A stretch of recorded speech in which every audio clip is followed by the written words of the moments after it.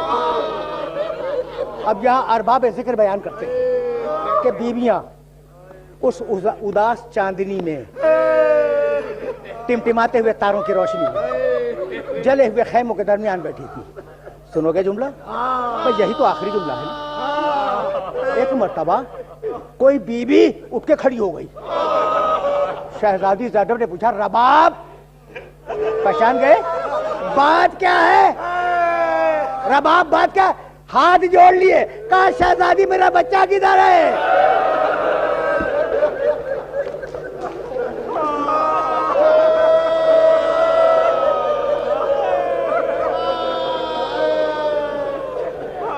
بس میرے عزیزوں، میرے دوستوں، پامالی ہوئی، پامالی ہوئی، پامالی کے بعد بیویاں جمع ہوئی، بیویاں جمع بیٹھی ہوئی ہیں، بچے گنے گئے، بچے کم تھے، یاد رکھو گے 11 بچے خاندان ابو طالب کے گم تھے، اور جب بعد میں تحقیق کی گئی تو کچھ جلے ہوئے ملے اور کچھ گھوڑوں کی ٹاپوں سے پامال ملے۔ تلاش شروع ہوئی، چھوٹی بہن نے پوچھا بڑی بہن سے کہ بی بی سکینہ آپ کی طرف ہے؟ کہا نہیں ام کلثوم سکینہ میری طرف نہیں ہے۔ کہا شہزادی سکینہ تو میرے پاس بھی نہیں ہے۔ دونوں بیویاں چلیں، سکینہ کو پکارتی ہوئی چلیں، سکینہ سکینہ اگر میری آواز سنو تو لبیک کہو، اگر میری آواز سنو تو لبیک کہو۔ یہ بچی کہاں ملے گی؟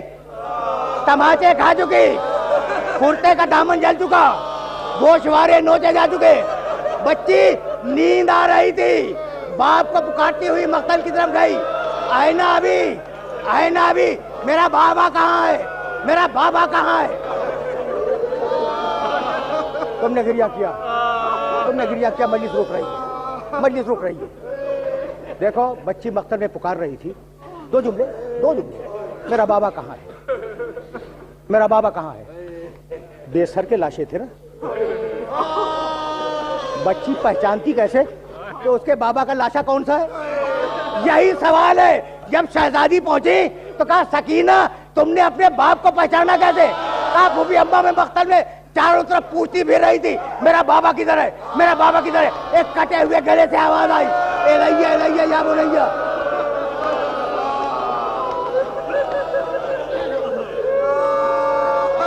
دونوں بیویاں سکینہ کو بہلا کے لائیں، خیمے میں لٹایا، بچی تھکی ہوئی تھی سو گئی۔